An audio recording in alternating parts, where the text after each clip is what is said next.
दोस्तों नमस्कार। मैं नाथ सोनांचली कथा कहानी और उपन्यास के इस अंक के साथ पुनः हाजिर हूँ। दोस्तों इस समय हम लोग सुन रहे हैं प्रेमचंद की लिखी हुई कुछ श्रेष्ठ कहानियों का वाचन। इस कड़ी में आज लीजिए सुनिए प्रेमचंद की लिखी हुई मानसरोवर भाग 6 से कहानी राजा हरदौल का वाचन मेरे अर्थात नाथ सोनांचली के स्वर में। बुंदेलखंड में ओरछा पुराना राज्य है। इसके राजा बुंदेले हैं। इन बुंदेलों ने पहाड़ों की घाटियों में अपना जीवन बिताया है। एक समय ओरछे के राजा जुझार सिंह थे। ये बड़े साहसी और बुद्धिमान थे। शाहजहां उस समय दिल्ली के बादशाह थे। जब शाहजहां लोदी ने बलवा किया और शाही मुल्क को लूटता पाटता ओरछे की ओर आ निकला, तब राजा जुझार सिंह ने उससे मोर्चा लिया। राजा के इस काम से गुणग्राही शाहजहां बहुत प्रसन्न हुए। उन्होंने तुरंत ही राजा को दक्षिण का शासनभार सौंपा। उस दिन ओरछे में बड़ा आनंद मनाया गया। शाही दूत खिलअत और सनद लेकर राजा के पास आया। जुझार सिंह को बड़े बड़े काम करने का अवसर मिला। सफर की तैयारियां होने लगी। तब राजा ने अपने छोटे भाई हरदौल सिंह को बुलाकर कहा, भैया मैं तो जाता हूं। अब यह राजपाट तुम्हारे सुपुर्द है। तुम भी इसे जान से ज्यादा प्यार करना। न्याय ही राजा का सबसे बड़ा सहायक है। न्याय की गढ़ी में कोई शत्रु नहीं घुस सकता, चाहे वह रावण की सेना या इंद्र का बल लेकर आए। पर न्याय वही सच्चा है जिसे प्रजा भी न्याय समझे। तुम्हारा काम केवल न्याय ही करना न होगा, बल्कि प्रजा को अपने न्याय का विश्वास भी दिलाना होगा। और मैं तुम्हें क्या समझाऊं, तुम स्वयं समझदार हो। यह कहकर उन्होंने अपनी पगड़ी उतारी और हरदौल सिंह के सिर पर रख दी। हरदौल रोता हुआ उनके पैरों से लिपट गया। इसके बाद राजा अपनी रानी से विदा होने के लिए रनिवास आए। रानी दरवाजे पर खड़ी रो रही थी। उन्हें देखते ही पैरों पर पड़ी। जुझार सिंह ने उठाकर उसे छाती से लगाया और कहा, प्यारी, यह रोने का समय नहीं है। बुंदेलों की स्त्रियां ऐसे अवसर पर रोया नहीं करती। ईश्वर ने चाहा तो हम तुम जल्द मिलेंगे। मुझ पर ऐसी ही प्रीति रखना। मैंने राजपाट हरदौल को सौंपा है। वह भी लड़का है। उसने भी दुनिया नहीं देखी है। अपनी सलाहों से उसकी मदद करते रहना। रानी की जबान बंद हो गई। वह अपने मन में कहने लगी, हाय, यह कहते हैं बुंदेलों की स्त्रियां ऐसे अवसरों पर रोया नहीं करती। शायद उनके हृदय नहीं होता, या अगर होता है तो उसमें प्रेम नहीं होता। रानी कलेजे पर पत्थर रखकर आंसू पी गई और हाथ जोड़कर राजा की ओर मुस्कुराती हुई देखने लगी। पर क्या वह मुस्कुराहट थी? जिस तरह अंधेरे मैदान में मशाल की रोशनी अंधेरे को और भी अथाह कर देती है, उसी तरह रानी की मुस्कुराहट उसके मन के अथाह दुख को और भी प्रकट कर रही थी। जुझार सिंह के चले जाने के बाद हरदौल सिंह राज करने लगा। थोड़े ही दिनों में उसके न्याय और प्रजा वात्सल्य ने प्रजा का मन हर लिया। लोग जुझार सिंह को भूल गए। जुझार सिंह के शत्रु भी थे और मित्र भी, पर हरदौल सिंह का कोई शत्रु न था। सब मित्र ही थे। वह ऐसा हंसमुख और मधुर भाषी था कि उससे जो बातें कर लेता वही जीवन भर उसका भक्त बना रहता। राजभर में ऐसा कोई न था जो उसके पास तक न पहुंच सकता हो। रात दिन उसके दरबार का फाटक सबके लिए खुला रहता था। ओरछे को कभी ऐसा सर्वप्रिय राजा नसीब न हुआ था। वह उदार था, न्यासी था, विद्या और गुण का ग्राहक था। पर सबसे बड़ा गुण जो उसमें था वह उसकी वीरता थी। उसका वह गुण हद दर्जे को पहुंच गया था। जिस जाति के जीवन का अवलंब तलवार पर है, वह अपने राजा के किसी गुण पर इतना नहीं रिझती जितना उसकी वीरता पर। हरदौल अपने गुणों से अपनी प्रजा के मन का भी राजा हो गया। जो मुल्क और माल पर राज करने से कठिन है। इस प्रकार 1 वर्ष बीत गया। उधर दक्षिण में जुझार सिंह ने अपने प्रबंध से चारों ओर शाही दबदबा कायम किया। इधर ओरछे में हरदौल ने प्रजा पर मोहन मंत्र फूंक दिया। फाल्गुन का महीना था। अबीर और गुलाल से जमीन लाल हो रही थी। कामदेव का प्रभाव लोगों को भड़का रहा था। रवि ने खेतों में सुनहला फर्श बिछा रखा था और खलिहानों में सुनहले महल उठा दिए थे। संतोष इस सुनहले फर्श पर इठलाता फिरता था और निश्चिंतता उस सुनहले महल में ताने आलाप रही थी। इन्हीं दिनों दिल्ली का नामवर फैकैती कादिर खां ओरछे आया। बड़े बड़े पहलवान उसका लोहा मान गए थे। दिल्ली से ओरछे तक सैकड़ों मर्दानगी के मद से मतवाले उसके सामने आए, पर कोई उससे जीत न सका। उससे लड़ना भाग्य से नहीं बल्कि मौत से लड़ना था। वह किसी इनाम का भूखा न था। जैसा ही दिल का दिलेर था वैसा ही मन का राजा था। ठीक होली के दिन उसने धूमधाम से ओरछे में सूचना दी कि खुदा का शेर दिल्ली का कादिर खां ओरछे आ पहुंचा है। जिसे अपनी जान भारी हो आकर अपने भाग्य का निपटारा कर ले। ओरछे के बड़े बड़े बुंदेले सुरमा वह घमंड भरी वाणी सुनकर गर्म हो उठे। फाग और डफ की तान के बदले ढोल की वीर ध्वनि सुनाई देने लगी। हरदौल का अखाड़ा ओरछे के पहलवानों और फेकैतों का सबसे बड़ा अड्डा था। संध्या को यहां सारे शहर के सुरमा जमा हुए। कालदेव और भालदेव बुंदेलों की नाक थे। सैकड़ों मैदान मारे हुए यही दोनों पहलवान कादिर खां का घमंड चूर करने के लिए गए। दूसरे दिन किले के सामने तालाब के किनारे बड़े मैदान में ओरछे के छोटे बड़े सभी जमा हुए। कैसे कैसे सजीले अलबेले जवान थे। सिर पर खुसरंग बाकी पगड़ी, माथे पर चंदन का तिलक, आंखों में मर्दानगी का सरूर, कमर में तलवार। और कैसे कैसे बूढ़े थे। तनी हुई मूछें, सिर पर तिरछी पगड़ी, कानों में बधी हुई दाढ़ियां, देखने में तो बूढ़े पर काम में जवान, किसी को कुछ न समझने वाले। उनकी मर्दाना चाल ढाल नौजवानों को लजाती थी। हर एक के मुंह से वीरता की बातें निकल रही थी। नौजवान कहते थे, देखें आज ओरछे की लाज रहती है या नहीं। पर बूढ़े कहते, ओरछे की हार कभी नहीं हुई न होगी। वीरों का यह जोश देखकर राजा हरदौल ने बड़े जोर से कह दिया, खबरदार, बुंदेलों की लाज रहे या न रहे, पर उनकी प्रतिष्ठा में बल न पड़ने पाए। यदि किसी ने औरों को यह कहने का अवसर दिया कि ओरछे वाले तलवार से न जीत सके तो धांधली कर बैठे, वह अपने को जाति का शत्रु समझे।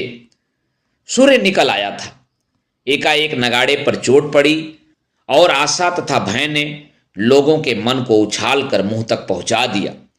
कालदेव और कादिर खां दोनों लंगोट कसे शेरों की तरह अखाड़े में उतरे और गले मिल गए। तब दोनों तरफ से तलवारें निकलीं और दोनों के बगलों में चली गईं। फिर बादल के दो टुकड़ों से बिजलियां निकलने लगीं। पूरे 3 घंटे तक यही मालूम होता रहा कि 2 अंगारे हैं। हजारों आदमी खड़े तमाशा देख रहे थे और मैदान में आधी रात का सा सन्नाटा छाया था। हाँ, जब कभी कालदेव गिरहदार हाथ चलाता या कोई पेचदार वार बचा जाता तो लोगों की गर्दन आप ही आप उठ जाती, पर किसी के मुंह से एक शब्द भी नहीं निकलता था। अखाड़े के अंदर तलवारों की खिंचतान थी, पर देखने वालों के लिए अखाड़े से बाहर मैदान में भी इससे बढ़कर तमाशा था। बार बार जाति प्रतिष्ठा के विचार से मन के भावों को रोकना और प्रसन्नता या दुख का शब्द मुंह से बाहर न निकलने देना तलवारों के वार बचाने से अधिक कठिन काम था। एकाएक कादिर खां अल्लाह अकबर चिल्लाया, मानो बादल गरज उठा और उसके गरजते ही कालदेव के सिर पर बिजली गिर पड़ी। कालदेव के गिरते ही बुंदेलों को सब्र न रहा। हर एक के चेहरे पर निर्बल क्रोध और कुचले हुए घमंड की तस्वीर खींच गई। हजारों आदमी जोश में आकर अखाड़े पर दौड़े, पर हरदौल ने कहा, खबरदार, अब कोई आगे न बढ़े। इस आवाज ने पैरों के साथ जंजीर का काम किया। दर्शकों को रोककर जब वे अखाड़े में गए और कालदेव को देखा तो आंखों में आंसू भर आए। जख्मी शेर जमीन पर पड़ा तड़प रहा था। उसके जीवन की तरह उसकी तलवार के दो टुकड़े हो गए थे। आज का दिन बीता, रात आई, पर बुंदेलों की आंखों में नींद कहाँ। लोगों ने करवटें बदलकर रात काटी। जैसे दुखित मनुष्य विकलता से सुबह की बाट जोहता है, उसी तरह बुंदेले रह रहकर आकाश की तरफ देखते और उसकी धीमी चाल पर झुझलाते थे। उनके जाति घमंड पर गहरा घाव लगा था। दूसरे दिन ज्यों ही सूर्य निकला, 3 लाख बुंदेले तालाब के किनारे पहुंचे। जिस समय भालदेव शेर की तरह अखाड़े की तरफ चला, दिलों में धड़कन सी होने लगी। कल जब कालदेव अखाड़े में उतरा था, बुंदेलों के हौसले बढ़े हुए थे, पर आज वह बात न थी। हृदय में आशा की जगह डर घुसा हुआ था। कादिर खां कोई चुटिला वार करता तो लोगों के दिल उछलकर होठों तक आ जाते। सूर्य सिर पर चढ़ा जाता था और लोगों के दिल बैठ जाते थे। इसमें कोई संदेह नहीं कि भालदेव अपने भाई से फुर्तीला और तेज था। उसने कई बार कादिर खां को नीचा दिखलाया, पर दिल्ली का निपुण पहलवान हर बार संभल जाता था। पूरे 3 घंटे तक दोनों बहादुरों में तलवारें चलती रहीं। एकाएक खटाके की आवाज हुई और भालदेव की तलवार के 2 टुकड़े हो गए। राजा हरदौल अखाड़े के सामने खड़े थे। उन्होंने भालदेव की तरफ तेजी से अपनी तलवार फेंकी। भालदेव तलवार लेने के लिए झुका ही था कि कादिर खां की तलवार उसकी गर्दन पर आ पड़ी। घाव गहरा न था, केवल एक चरका था, पर उसने लड़ाई का फैसला कर दिया। हताश बुंदेले अपने अपने घरों को लौटे। यद्यपि भालदेव अभी लड़ने को तैयार था, पर हरदौल ने समझाकर कहा कि भाइयों, हमारी हार उसी समय हो गई जब हमारी तलवार ने जवाब दे दिया। यदि हम कादिर खां की जगह होते तो निहत्थे आदमी पर वार न करते, और जब तक हमारे शत्रु के हाथ में तलवार न आ जाती हम उस पर हाथ न उठाते। पर कादिर खां में यह उदारता कहाँ। बलवान शत्रु का सामना करने में उदारता को ताक पर रख देना पड़ता है। तो भी हमने दिखा दिया कि तलवार की लड़ाई में हम उसके बराबर हैं। अब हमको यह दिखाना रहा कि हमारी तलवार में भी वैसा ही जौहर है। इसी तरह लोगों को तसल्ली देकर राजा हरदौल रनिवास को गए। कुलीना ने पूछा, लाला, आज दंगल का क्या रंग रहा? हरदौल ने सिर झुकाकर जवाब दिया, आज भी वही कल का सा हाल रहा। कुलीना, क्या भालदेव मारा गया? हरदौल, नहीं, जान से तो नहीं, पर हार हो गई। कुलीना, तो अब क्या करना होगा? हरदौल, मैं स्वयं इसी सोच में हूं। आज तक ओरछे को कभी नीचा न देखना पड़ा था। हमारे पास धन न था, पर अपनी वीरता के सामने हम राज और धन कोई चीज न समझते थे। अब हम किस मुंह से अपनी वीरता का घमंड करेंगे? ओरछे की और बुंदेलों की लाज अब जाती है। कुलीना, अब क्या कोई आस नहीं है? हरदौल, हमारे पहलवानों में वैसा कोई नहीं है जो उससे बाजी ले जाए। भालदेव की हार ने बुंदेलों की हिम्मत तोड़ दी है। आज सारे शहर में शोक छाया हुआ है।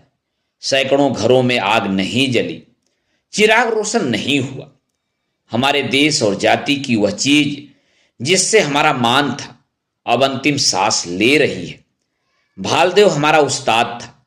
उसके हार चुकने के बाद मेरा मैदान में आना धृष्टा है, पर बुंदेलों की साख जाती है तो मेरा सिर भी उसके साथ जाएगा। कादिर खां बेशक अपने हुनर में एक ही है, पर हमारा भालदेव कभी उससे कम नहीं। उसकी तलवार यदि भालदेव के हाथ में होती तो मैदान जरूर उसके हाथ रहता।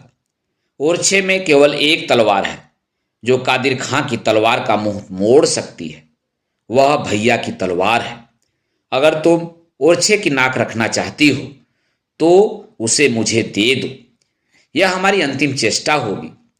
यदि इस बार भी हार हुई तो ओरछे का नाम सदैव के लिए डूब जाएगा। कुलीना सोचने लगी, तलवार इनको दूं या न दूं। राजा रुक गए हैं। उनकी आज्ञा थी कि किसी दूसरे की परछाई भी उस पर न पड़ने पाए। क्या ऐसी दशा में मैं उनकी आज्ञा का उल्लंघन करूं तो वे नाराज होंगे? कभी नहीं। जब वे सुनेंगे कि मैंने कैसे कठिन समय में तलवार निकाली है तो उन्हें सच्ची प्रसन्नता होगी। बुंदेलों की आन किसको इतनी प्यारी नहीं है? उससे ज्यादा ओरछे की भलाई चाहने वाला कौन होगा? इस समय उनकी आज्ञा का उल्लंघन करना ही आज्ञा मानना है। यह सोचकर कुलीना ने तलवार हरदौल को दे दी। सवेरा होते ही यह खबर फैल गई कि राजा हरदौल कादिर खां से लड़ने के लिए जा रहे हैं। इतना सुनते ही लोगों में सनसनी सी फैल गई और चौंक उठे। पागलों की तरह लोग अखाड़े की ओर दौड़े। हर एक आदमी कहता था कि जब तक हम जीते हैं महाराज को लड़ने नहीं देंगे। पर जब लोग अखाड़े के पास पहुंचे तो देखा कि अखाड़े में बिजलियां सी चमक रही हैं। बुंदेलों के दिलों पर उस समय जैसी बीत रही थी उसका अनुमान करना कठिन है। उस समय उस लंबे चौड़े मैदान में जहां तक निगाह जाती थी आदमी ही आदमी नजर आते थे, पर चारों तरफ सन्नाटा था। हर एक आंख अखाड़े की तरफ लगी हुई थी और हर एक का दिल हरदौल की मंगल कामना के लिए ईश्वर का प्रार्थी था। कादिर खां का एक एक वार हजारों दिलों के टुकड़े कर देता था और हरदौल की एक एक काट से मनों में आनंद की लहरें उठती थी। अखाड़ों में दो पहलवानों का सामना था और अखाड़े के बाहर आशा और निराशा का। आखिर घड़ियाल ने पहला पहर बजाया और हरदौल की तलवार बिजली बनकर कादिर के सिर पर गिरी। यह देखते ही बुंदेले मारे आनंद के उन्मत्त हो गए। किसी को किसी की सुधि न रही। कोई किसी से गले मिलता, कोई उछलता और कोई छलांगे मारता था। हजारों आदमियों पर वीरता का नशा छा गया। तलवारें स्वयं म्यान से निकल पड़ी, भाले चमकने लगे। जीत की खुशी में सैकड़ों जानें भेंट हो गईं। पर जब हरदौल अखाड़े से बाहर आए और उन्होंने बुंदेलों की ओर तेज निगाहों से देखा तो आन की आन में लोग संभल गए। तलवारें म्यान में जा छिपी। ख्याल आ गया, यह खुशी क्यों, यह उमंग क्यों और यह पागलपन किस लिए? बुंदेलों के लिए यह कोई नई बात नहीं हुई। इस विचार ने लोगों का दिल ठंडा कर दिया।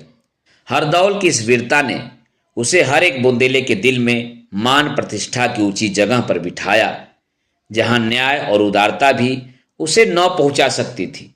वह पहले से ही सर्वप्रिय था और अब वह अपनी जाति का बीरवर और बुंदेला दिलावरी का सिरमौर बन गया। राजा जुझार सिंह ने भी दक्षिण में अपनी योग्यता का परिचय दिया। वे केवल लड़ाई में ही वीर न थे बल्कि राज्य शासन में भी अद्वितीय थे। उन्होंने अपने सुप्रबंध से दक्षिण प्रांतों को बलवान राज्य बना दिया और वर्ष भर के बाद बादशाह से आज्ञा लेकर वे ओरछे की तरफ चले। ओरछे की याद उन्हें सदैव बेचैन करती रही। आह ओरछा, वह दिन कब आएगा कि फिर तेरे दर्शन होंगे। राजा मंजिलें मारते चले आते थे। न भूख थी न प्यास। ओरछे वालों की मोहब्बत खींचे लिए आती थी। यहां तक कि ओरछे के जंगलों में आ पहुंचे। साथ के आदमी पीछे छूट गए। दोपहर का समय था। धूप तेज थी। वे घोड़े से उतरे और एक पेड़ की छांव में जा बैठे। भाग्यवश आज हरदौल भी जीत की खुशी में शिकार खेलने निकले थे। सैकड़ों बुंदेला सरदार उनके साथ थे। उन्होंने राजा जुझार सिंह को अकेले बैठे देखा, पर वे अपने घमंड में इतने डूबे हुए थे कि इनके पास तक न आए। समझा कोई यात्री होगा। हरदौल की आंखों ने भी धोखा खाया। वे घोड़े पर सवार अकड़ते हुए जुझार सिंह के सामने आए और पूछना चाहते थे कि तुम कौन हो, कि भाई से आंखें मिल गई। पहचानते ही घोड़े से कूद पड़े और उनको प्रणाम किया। राजा ने भी उठकर हरदौल को छाती से लगा लिया, पर उस छाती में अब भाई की मोहब्बत न थी। मोहब्बत की जगह ईर्ष्या ने घेर ली थी, और वह केवल इसलिए कि हरदौल दूर से नंगे पैर उनकी तरफ न दौड़ा। उसके सवारों ने दूर से ही उनकी अभ्यर्थना न की। संध्या होते होते दोनों भाई ओरछे पहुंचे। राजा के लौटने का समाचार पाते ही नगर में प्रसन्नता की दुदुम्भी बजने लगी। हर जगह आनंदोत्सव होने लगा और तुरता फुर्ती शहर जगमगा उठा। आज रानी कुलीना ने अपने हाथों भोजन बनाया। 9 बजे होंगे। लौंडी ने आकर कहा, महाराज भोजन तैयार है। दोनों भाई भोजन करने गए। सोने के थाल में राजा के लिए भोजन परोसा गया और चांदी के थाल में हरदौल के लिए। कुलीना ने स्वयं भोजन बनाया था, स्वयं थाल परोसे थे और स्वयं ही सामने लाई थी। पर दिनों का चक्र कहो या भाग के दुर्दिन, उसने भूल से सोने का थाल हरदौल के आगे रख दिया और चांदी का राजा के सामने। हरदौल ने कुछ ध्यान न दिया। वह वर्ष भर से सोने के थाल में खाते खाते उसका आदी हो गया था। पर जुझार सिंह तिलमिला गए। जबान से कुछ न बोले, पर तेवर बदल गए और मुंह लाल हो गया। रानी की तरफ घूर कर देखा और भोजन करने लगे, पर ग्रास विष मालूम होता था। 2-4 ग्रास खाकर उठाए। रानी उनके तेवर देखकर डर गई। आज कैसे प्रेम से उसने भोजन बनाया था। कितनी प्रतीक्षा के बाद यह शुभ दिन आया था। उसके उल्लास का कोई पारावार न था, पर राजा के तेवर देखकर उसके प्राण सूख गए। जब राजा उठ गए और उसने थाल को देखा तो कलेजा धक से हो गया और पैरों तले से मिट्टी निकल गई। उसने सिर पीट लिया। ईश्वर, आज रात कुशलता पूर्वक कटे, मुझे सकून अच्छे दिखाई नहीं देते। राजा जुझार सिंह शेष महल में लेटे। चतुर नाइन ने रानी का श्रृंगार किया और वह मुस्कुराकर बोली, कल महाराज से इसका इनाम लूंगी। यह कहकर वह चली गई, परंतु कुलीना वहां से न उठी। वह गहरे सोच में पड़ी हुई थी। उनके सामने कौन सा मुंह लेकर जाऊं। नाइन ने नाहक मेरा श्रृंगार कर दिया। मेरा श्रृंगार देखकर क्या वे खुश भी होंगे? मुझसे इस समय अपराध हुआ है। मैं अपराधिनी हूं। मेरा उनके पास इस समय बनाव श्रृंगार करके जाना उचित नहीं। नहीं नहीं, आज मुझे उनके पास भिखारिन के भेष में जाना चाहिए। मैं उनसे क्षमा मांगूंगी। इस समय मेरे लिए यही उचित है। यह सोचकर रानी बड़े शीशे के सामने खड़ी हो गई। वह अप्सरा सी मालूम होती थी। सुंदरता की कितनी ही तस्वीरें उसने देखी थी, पर उसे इस समय शीशे की तस्वीर सबसे ज्यादा खूबसूरत मालूम होती थी। सुंदरता और आत्मरुचि का साथ है। हल्दी बिना रंग के नहीं रह सकती। थोड़ी देर के लिए कुलीना सुंदरता के मद से फूल उठी। वह तन कर खड़ी हो गई।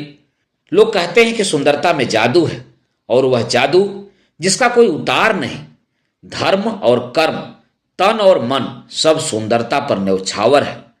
मैं सुंदर न सही, ऐसी कुरूपा भी नहीं हूं। क्या मेरी सुंदरता में इतनी शक्ति नहीं है कि महाराज से मेरा अपराध क्षमा करा सके? ये बाहुलताएं जिस समय उनके गले का हार होंगी, ये आंखें जिस समय प्रेम के मद से लाल होकर देखेंगी, तब क्या मेरे सौंदर्य की शीतलता उनकी क्रोधाग्नि को ठंडा न कर देगी? पर थोड़ी देर में रानी को ज्ञात हुआ, आह, यह मैं क्या स्वप्न देख रही हूं। मेरे मन में ऐसी बातें क्यों आती हैं? मैं अच्छी हूं या बुरी हूं, उनकी चेरी हूं। मुझसे अपराध हुआ है, मुझे उनसे क्षमा मांगनी चाहिए। यह श्रृंगार और बनाव इस समय उपयुक्त नहीं।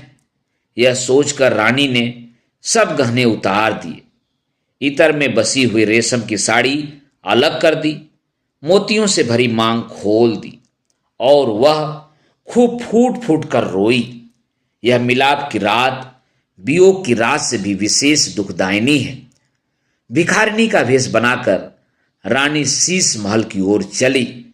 पैर आगे बढ़ते थे, पर मन पीछे हटा जाता था। दरवाजे तक आई, पर भीतर पैर न रख सकी। दिल धड़कने लगा।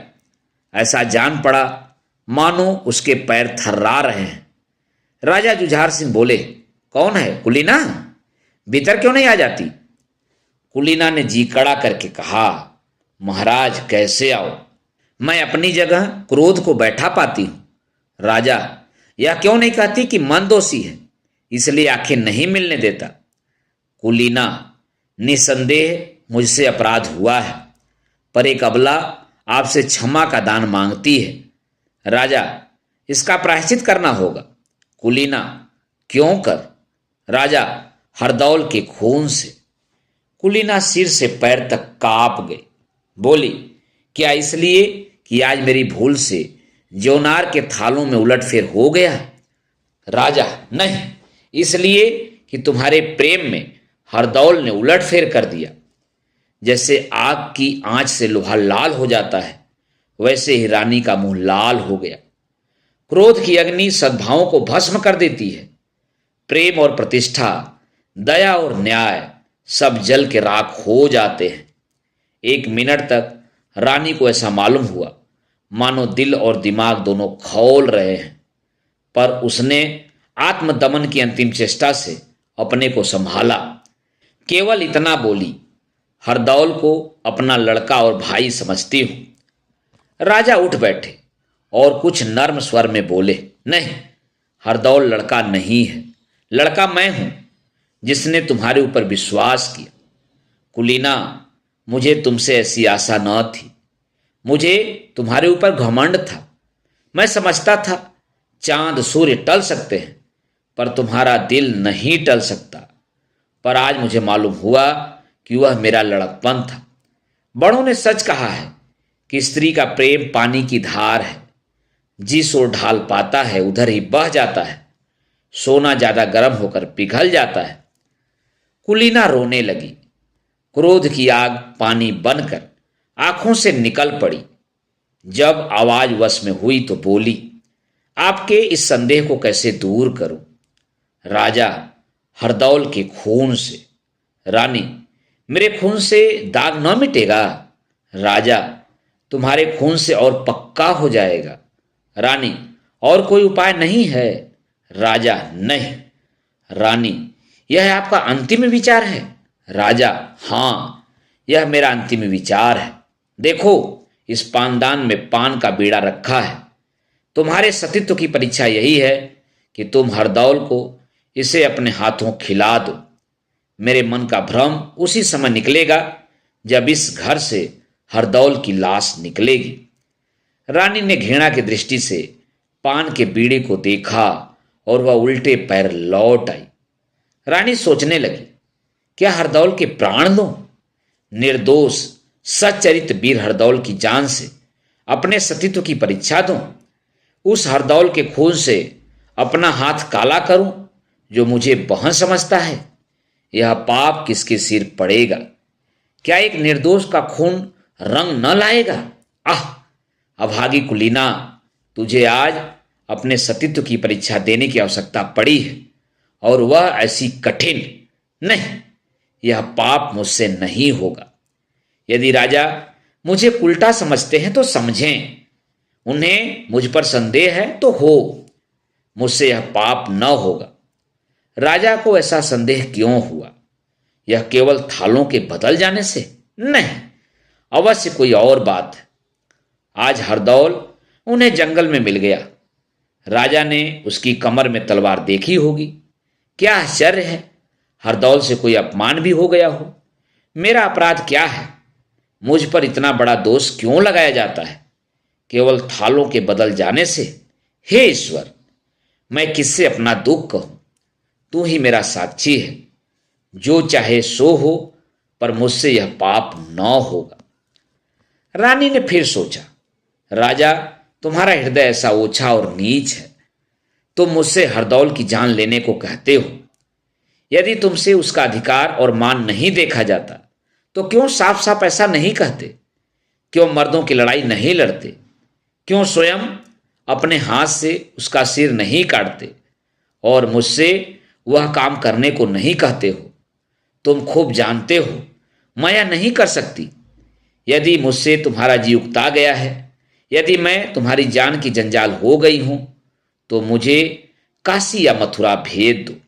मैं बेखटके चली जाऊंगी, पर ईश्वर के लिए मेरे सिर इतना बड़ा कलंक न लगने दो। पर मैं जीवित ही क्यों रहूं? मेरे लिए अब जीवन में कोई सुख नहीं है। अब मेरा मरना ही अच्छा है। मैं स्वयं प्राण दे दूं, पर यह महापाप मुझसे न होगा। विचारों ने फिर पलटा खाया। तुमको पाप करना ही होगा। इससे बड़ा पाप शायद आज तक संसार में न हुआ हो, पर यह पाप तुमको करना होगा। तुम्हारे पतिव्रत पर संदेह किया जा रहा है और तुम्हें इस संदेह को मिटाना होगा। यदि तुम्हारी जान जोखिम में होती तो कोई हर्ज न था। अपनी जान देकर हरदौल को बचा लेती, पर इस समय तुम्हारे पतिव्रत पर आंच आ रही है, इसलिए तुम्हें यह पाप करना ही होगा। और पाप करने के बाद हंसना और प्रसन्न रहना होगा। यदि तुम्हारा चित्त तनिक भी विचलित हुआ, यदि तुम्हारा मुखड़ा जरा भी मध्यम हुआ, तो इतना बड़ा पाप करने पर भी तुम संदेह मिटाने में सफल न होगी। तुम्हारे जी पर चाहे जो बीते, पर तुम्हें यह पाप करना ही पड़ेगा। परंतु कैसे होगा? क्या मैं हरदौल का सिर उतारूंगी? यह सोचकर रानी के शरीर में कपकपी आ गई। नहीं, मेरा हाथ उस पर कभी नहीं उठ सकता। प्यारे हरदौल, मैं तुम्हें खिला सकती। मैं जानती हूं तुम मेरे लिए आनंद से विष का बीड़ा खा लोगे। हाँ, मैं जानती हूं तुम नहीं न करोगे, पर मुझसे यह महापाप नहीं हो सकता। एक बार नहीं, 1000 बार नहीं हो सकता। हरदौल को इन बातों की कुछ भी खबर न थी। आधी रात को एक दासी रोती हुई उसके पास गई और उसने सब समाचार अक्षर अक्षर कह सुनाया। वह दासी पान दान लेकर रानी के पीछे पीछे राजमहल से दरवाजे पर गई थी और सब बातें सुन आई थी। हरदौल राजा का ढंग देखकर पहले ही ताड़ गया था कि राजा के मन में कोई न कोई कांटा अवश्य खटक रहा है। दासी की बातों ने उसके संदेह को और भी पक्का कर दिया। उसने दासी से कड़ी मनाही कर दी कि सावधान, किसी दूसरे के कानों में इन बातों की भनक न पड़े, और वह स्वयं मरने को तैयार हो गया। हरदौल बुंदेलों की वीरता का सूरज था। उसकी भौहों के तनिक इशारे से 3 लाख बुंदेले मरने और मारने के लिए इकट्ठे हो सकते थे। ओरछा उस पर न्यौछावर था। यदि जुझार सिंह खुले मैदान उसका सामना करते तो अवश्य मुंह की खाते, क्योंकि हरदौल भी बुंदेला था और बुंदेला अपने शत्रु के साथ किसी प्रकार की मुंह देखी नहीं करते। मारना मरना उनके जीवन का एक अच्छा दिल बहलाव है। उन्हें सदा इसकी लालसा रही है कि कोई हमें चुनौती दे, कोई हमें छेड़े। उन्हें सदा खून की प्यास रहती है और वह प्यास कभी नहीं बुझती। परंतु उस समय एक स्त्री को उसके खून की जरूरत थी और उसका साहस उसके कानों में कहता था कि एक निर्दोष और सती अबला के लिए अपने शरीर का खून देने में मुंह न मोड़ो। यदि भैया को यह संदेह होता है कि मैं उनके खून का प्यासा हूं और उन्हें मारकर राज अधिकार करना चाहता हूं, तो कुछ हर्ज न था। राज्य के लिए कत्ल और खून, दगा और फरेब, यह सब उचित समझा गया है। परंतु उनके इस संदेह का निपटारा मेरे मरने के सिवा और किसी तरह नहीं हो सकता। इस समय मेरा धर्म है कि अपने प्राण देकर उनके इस संदेह को दूर कर दूं।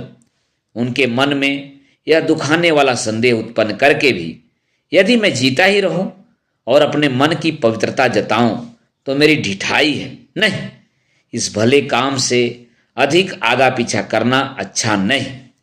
मैं खुशी से विष का बीड़ा खाऊंगा। इससे बढ़कर शूरवीर की मृत्यु और क्या हो सकती है।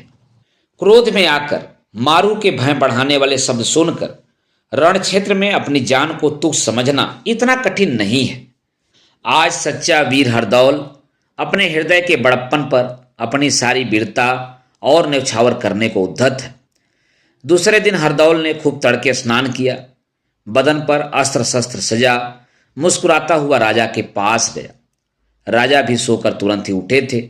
उनकी अलसाई हुई आंखें हरदौल की मूर्ति की ओर लगी हुई थी। सामने संगमरमर की चौकी पर 20 मिला पान सोने की तस्तरी में रखा हुआ था।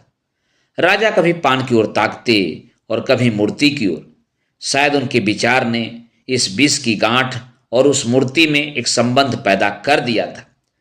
उस समय जो हरदौल एकाएक घर में पहुंचे तो राजा चौंक पड़े। उन्होंने संभल कर पूछा, इस समय कहाँ चले? हरदौल का मुखड़ा प्रफुल्लित था। वह हंसकर बोला, कल आप यहां पधारे हैं, इसी खुशी में मैं आज शिकार खेलने जाता हूं।